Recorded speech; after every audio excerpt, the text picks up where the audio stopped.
the truth. How do we know what's true? How do we know what's true?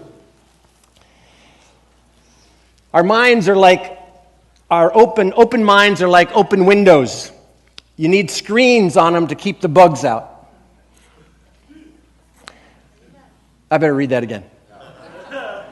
Open minds are like open windows. You need screens on them to keep the bugs out.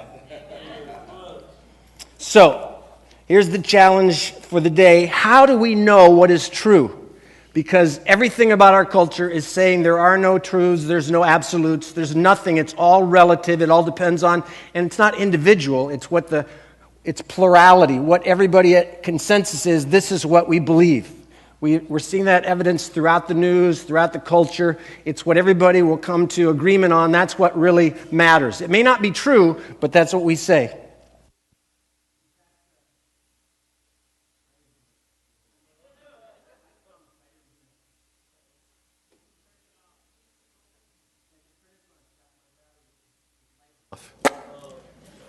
That's a good place to stop. When the energy's gone, you go, that's it, you're done. You're out of juice, it's over. How many know the verse? I bet you can give me the rest of it. You will know the truth. And the truth will set you free. Yes. How many know that verse? That's John 8:32. But how many know what John 8:31 says? See, it says, you shall know the truth and... But we don't know verse 31. We just know verse 32. And verse 32, it says, Jesus said, if you hold to my teaching, you will really be my disciples. Then you will know the truth. And the truth will set you free. All right, let me say that again. Jesus said, if you hold to my teaching, then you are truly my disciples. Then you will know the truth. And the truth will set you free. If you want to discover truth, the place you begin is in the person of Jesus Christ. That's where you start. Don't just talk about, I got to know the truth is... Nah. Where do you get the truth? Start with the person of Jesus Christ. That's where we start. You can write this down. It's not on your notes. Idolatry. Idolatry is a mistake about what is real. Idolatry is a mistake about reality. We think this is reality. This really is important. This is really important. If it's important to me, that's really important. Idolatry is when we make a mistake about what's really important, what's reality. Now, the problem is today, we're going down. The majority believes that somehow we're not heading the right direction. We're going down morally. Is that true? Yeah. We're going down morally? I think everybody go, yeah, we're not going the right direction. I don't care what your faith system is or what your grid is or what your screen on your mind is. We're getting worse and we're getting less and less civil. We're not civil. In Hosea 4:6, it's a key verse for this little book called Hosea. It says, my people are destroyed for lack of knowledge. Because you have rejected knowledge, God said, I reject you.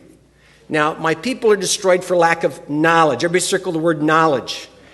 Knowledge is not, the knowledge we're talking about there is not 2 + 2 = 4. How many know 2 + 2 = 4? We got that. That's not the kind of knowledge we're talking about. The kind of knowledge that Hosea was talking about is the understanding of what is real and what really life is all about and what is really the truth. That's what he's talking about. When it says, my people are destroyed for a lack of knowledge, it's that they don't understand what reality is and what really matters in this life. What really matters. All right.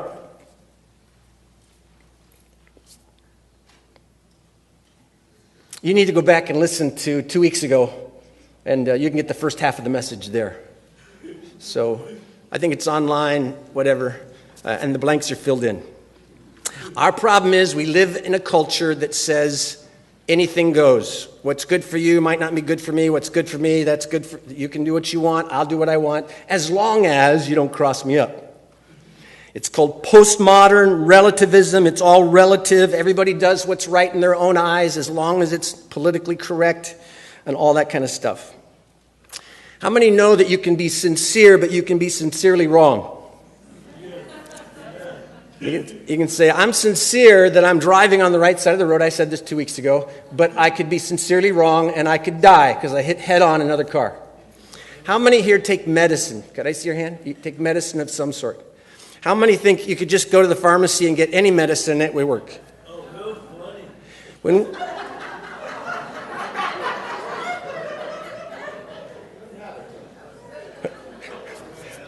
Tony, help him on the front where he goes, oh, real funny. Oh, real funny. Listen, when we go to the pharmacy to get our medicine, we don't want to just get any medicine. We want to get the medicine. Now, just think that through. That's logical, right? Yet you're going to run into people who say, you know, I'm on my path to God. You're on your path to God. All the paths lead to God. I'm sincere about that.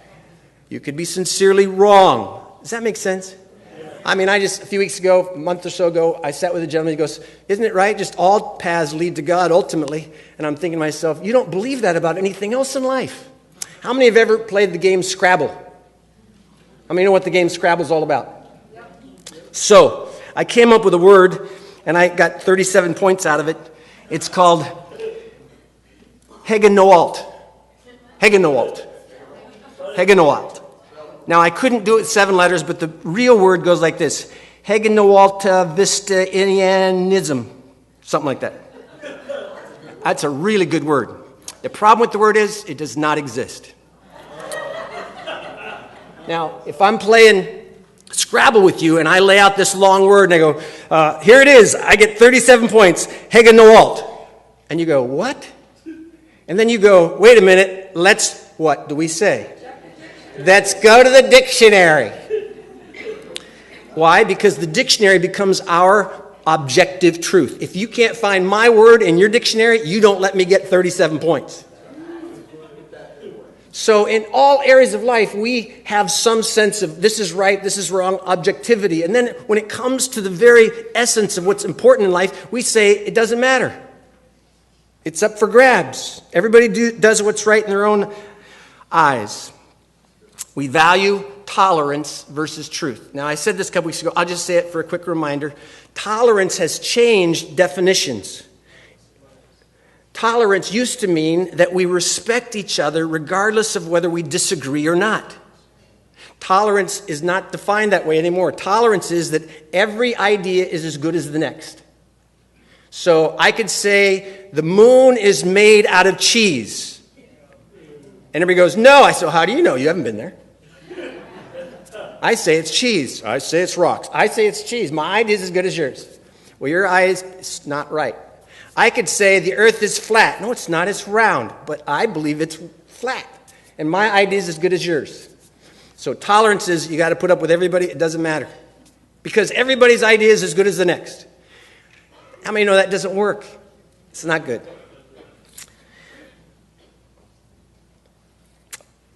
Last 2 weeks ago, I just gave quickly. No, I didn't. I took my time. But signs of truth decay in our culture. Like tooth decay, it doesn't happen overnight. It happens by degrees. By degrees, you will lose your smile. By degrees, we lose truth, and we can see it happen in our culture. So those blanks are filled in. A sign of truth decay is immaturity. People are unwilling to accept responsibility. Immorality. There are no morals. You do what you do. I do what I do. Number 3 is unreality. We're living in a unreal. We have idolatry. We're putting our trust in the wrong things. We have a mistake about what really is real. Then there's unlawfulness. There is no right or wrong. And then isn't that wonderful how fast you're going through that first page? This is good. Sign number 5 is idolatry. Idolatry. And then the last one I touched on 2 weeks ago is injustice. Okay, with that being said, how do we know what is really true? I got to stay here. How do we know? Can you really know the truth? Everybody? Can you really know the truth? Yes, you can. See, Our faith, for those of you that are in the room and you've put your trust in Jesus, this is not pie in the sky by and by. Our faith is based on the reality of life, and the ultimate reality of life is God and his kingdom, and God is revealed to us most specifically through the Son, Jesus Christ. So we can know the truth. We can know the truth. Though everybody else might say, you can't know the truth. I go, I'm sorry, I know the truth. I'll be kind to you, but I know the truth. I know the truth. Yes. So where do we start if we're going to know the truth? Well, the first place you start is you must be open and humble. You have an attitude of openness and humility and say, I really don't know everything there is to know. Here's the question. Are you so smart that you can't have an open mind? And that's called arrogance. Pride. I got it all figured out. Oh, I got... And let me just throw this in. No matter what research tells us or science tells us, they make claims. By the way, science has never done anything to disprove the Bible.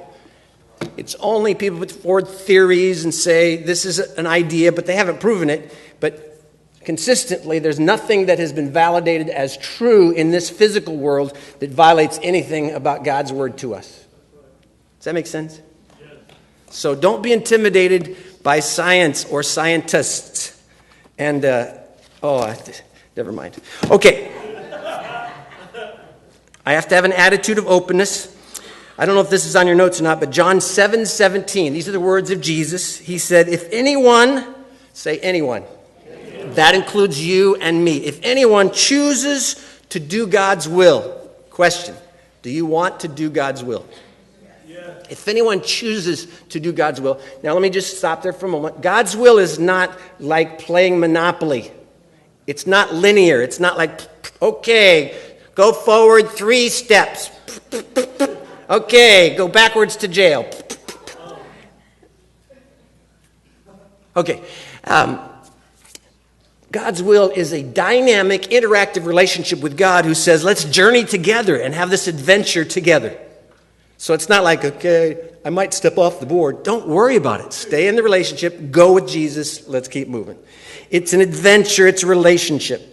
If anyone chooses to do God's will, they will find out whether or not my teaching comes from God. If you don't get anything else I say today, just circle that. Is that on your notes, that verse? No. Oh, that's too bad. I left it off. John 7:17, the words of Jesus, he says, if anyone chooses, do you choose to do God's will? If anyone chooses to do God's will, he will find out whether or not my teaching comes from God. Now, Jesus just lays it out there. Is that not pretty bold? He just puts it out there. Boom. Find out. Choose to do God's will. You'll find out. Now, 43 years ago, I was a young senior in high school, and I had been raised in the church. It wasn't all good, but thank God I was there, kind of, most of the time, some of the time. But 43 years ago, in a oblong auditorium in an old church building, and back there where the two Jans are sitting about back there, I knelt on a Sunday evening. Nobody was around, and I got down, and there wasn't nobody. They were all up there, or they were gone, and I knelt down at a pew, and I simply said, God, I'm here. And as much as I understand, I believe in you, Jesus, and I give you my life. And then fireworks started going off. I started weeping profusely. Things started just going crazy around me. Absolutely not. Nothing happened. I just knelt and, oh God, here's my life. I give you my life. I want to be used by you. Come into my life. Forgive me. Okay, boom. Nothing. But that step of choosing to do God's will has changed my life. Because I've journeyed forward. And do I know that there is a God? Yes. If you want to know that there's a God, look at me.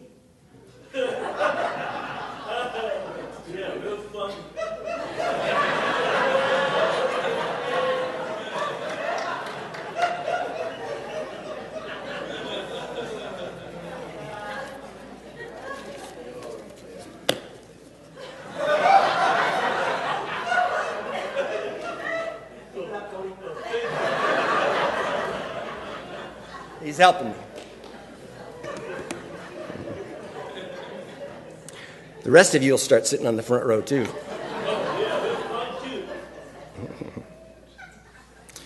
Our culture, postmodernism, relativism says you cannot know the truth. So they are wrong. Don't be arrogant about it. Be gentle. Be humble. In fact, I'm open to this. Some people misuse it. But if you ever think I said something that's not true, check it out. Or come gently say, I don't know about that. Okay, well, maybe I said that wrong. Because it's not about me, the person, it's about who Jesus is, and he's the truth. You got that? Yes. So, here's simply some ways that we can know what's true. The first way is through creation. Through creation. Look at nature. Isn't not science cool? Look around you. In fact, it's said that there's at least 60,000 varieties of beetles. Wouldn't just a few varieties have made it okay? How come 60,000? That's a little crazy, George, Paul, and John, and Ringo, and whatever the other varieties are. For those of you that are not old enough to know, that was a group called the Beatles years ago. So, creation is so amazing that people that don't believe in God worship creation. Oh, I forgot. I don't mean they worship creation. They worship the cosmic accident. Because everything that happened is just an accident. That's how, Tony and I got here. We're just accidents. And Tony's agreeing with me. That's good. So, since the creation, you should go back and read these verses. Since the creation of the world, God's invisible qualities, his eternal power and divine nature have been clearly seen, being understood from what has been made, so that men are without excuse. When I look at creation, I can tell you a few things about God. God likes variety. Just look down the row you're sitting on. Look down the row, go, boy, does he like variety. Man, does he like variety. Number two, God is powerful because he put it all together. God's powerful. It's amazing. God is organized. It's amazing how organized God is. Science will tell you if there were certain things that were out of a line, even the littlest bit, like for instance, science will tell us that we are moving around on this planet and the planet has a certain tilt to it of axis, and because of that, we're never too hot and we're never too cold. But if we got out of alignment from the sun, we'd either freeze up or burn up. Amazing creation. God is amazing. Let me just point this out. The issue is not what we don't know. That's not the issue. The issue is why we don't believe in what we do know. The issue is not what we don't know. It's why we don't believe. It's why we don't believe. You see, there's no contradiction between faith in the Creator and the creation. In Romans 1:19 in the Message, it says, the basic reality of God is plain enough. Open your eyes, and there it is. This is a title of a book, and I've heard this said before many times, but the title of the book says, I don't have enough faith to be an atheist. And not, if you are an atheist, there are not too many that say they're atheists today. They'd say, well, it might be a God, but I don't know. So we call that agnostic. But if you're a doubter here, don't panic. We're not picking on you. Just, there's truth. You can know it. There's truth. And to be honest, I don't have enough faith to be an atheist. So, look at this. Isn't that an amazing piece of stuff there? What's that called? Piano. And isn't that amazing, the creation of that? And then Deanna plays it, and it just, oh, wow. Now, how many would believe that possibly that could have been just shown up after billions and billions of years? And wow, look at that piece that just came together. You would never, no, I'm just telling you, this was an accident. This was not planned. Are you following me? So I have my little iPod here, and one day I took all the pieces that make up an iPod, this and that and whatever, and it's amazing what this does. I turn it on, and then I touch it, and it goes, and I can't figure out how to turn it off. And then, but one day I got all the pieces together to make an iPod. I threw them in the dryer at home, and then I turned on the dryer, and then when I turned it off, I pulled out, and this was done. It was completed just like this. That's what happened. Oh man, Tony, we're with it today.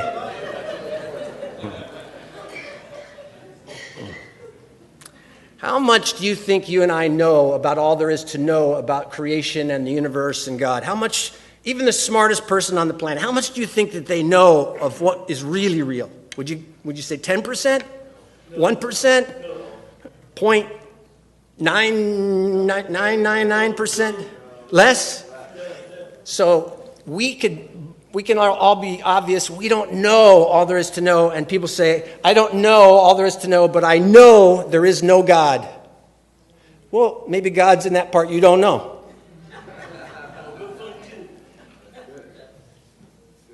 Makes me want to stop, but don't. I want to fill in the blanks, whether I like it or not.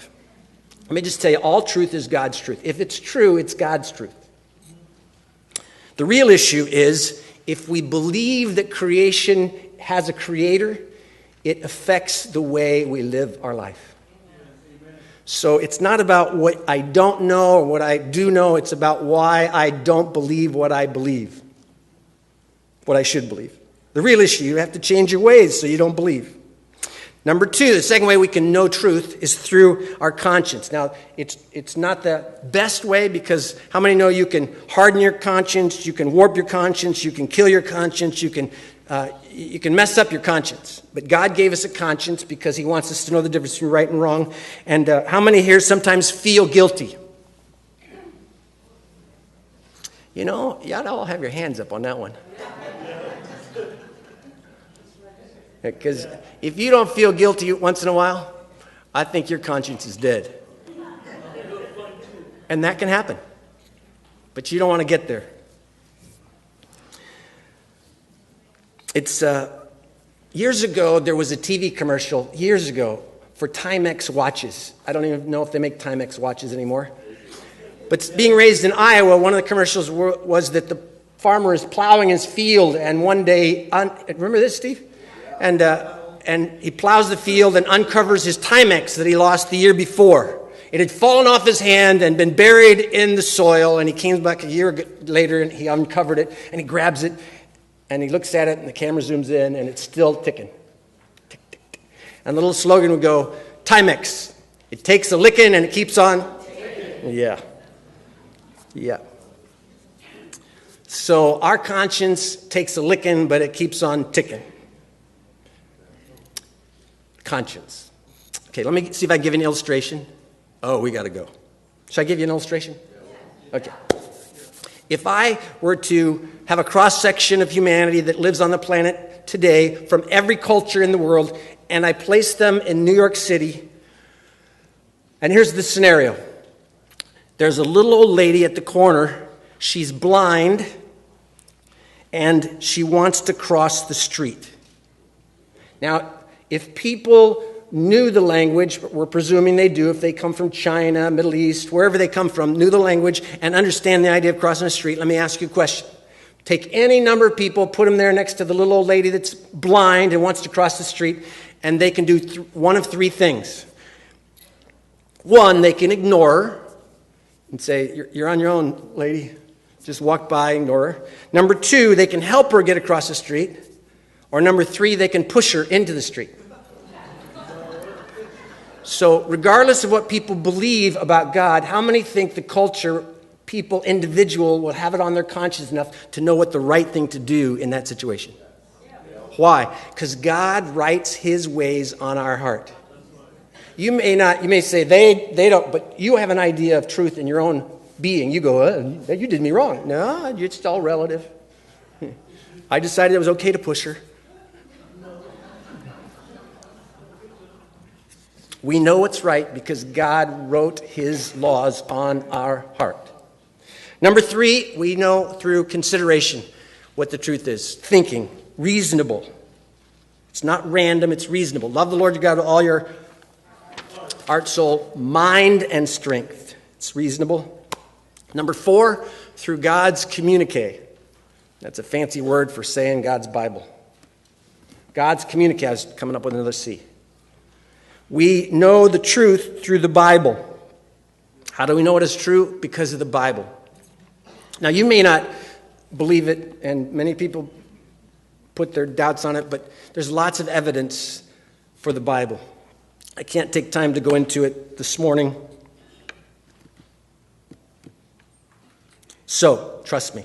There's his verses. I'm not trusting you. Well, look it up yourself then. Lastly, the number 5 reason this is the most important that you can know truth is through the person of Jesus Christ. Through Jesus Christ. Say, Jesus was a great teacher. Would you agree with that? Yes. Jesus was a great example to us all. Would you agree with that? Yes. Jesus is God. Do you agree with that? Yes. Yeah.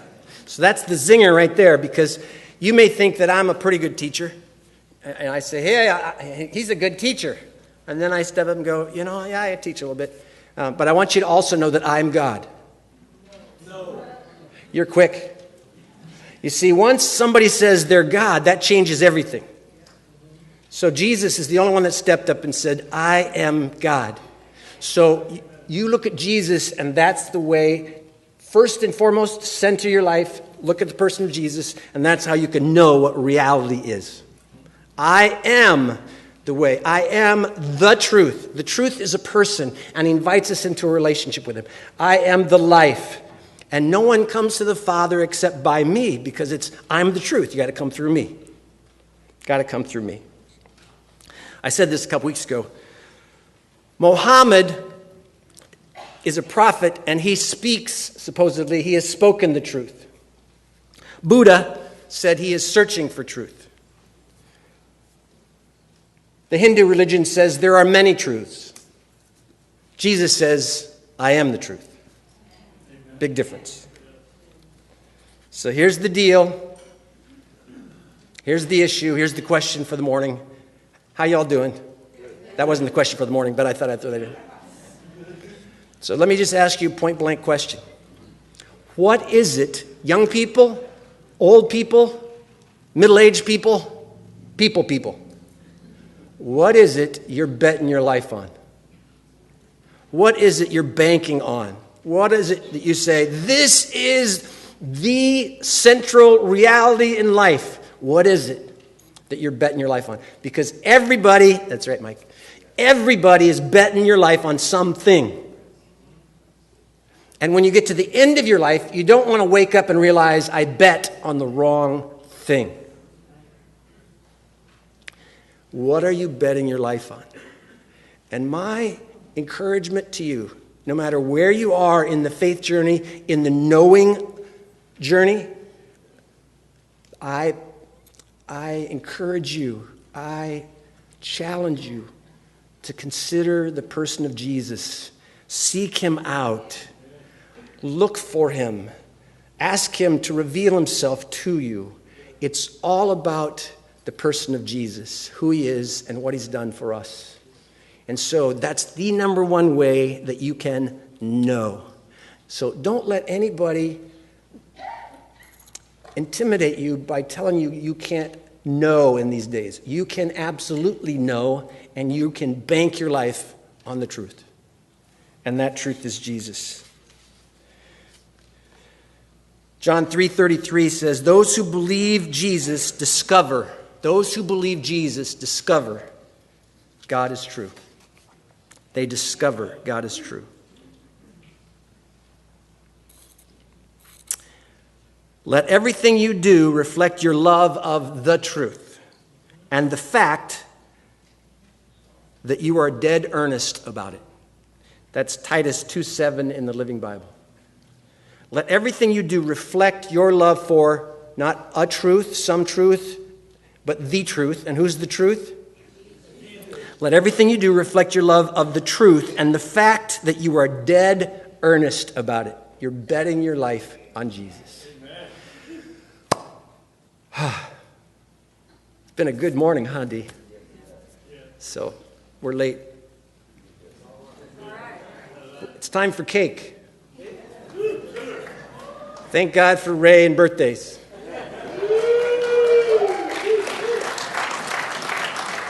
And we'll just call it a double dip. We got Grandpa Alan Victor's birthday today. Grandpa Dennis Bobbitt's birthday was on Friday. And then some other birthdays we've forgotten all week. Yeah, it's a birthday over here. So the cake's for everybody's birthday. Hey, let me ask you a question. How many of you are betting your life on the truth? And that's the person of Jesus Christ. And to all of you men, if you really want to man up, the quintessential man is Jesus.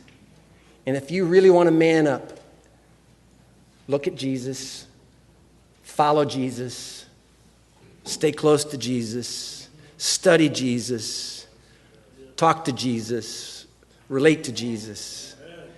If you really want to man up, it's all about Jesus. Thanks for joining with us today in our streaming of our service and our message. We're grateful that you joined with us. And if we can serve in any way, we'd be glad to do that. Just check out our website. That'll get you connected in any way that you might like to. And that is greenvalleychurch.net. And we wish you the best and know that you really do matter to God. Have a great day.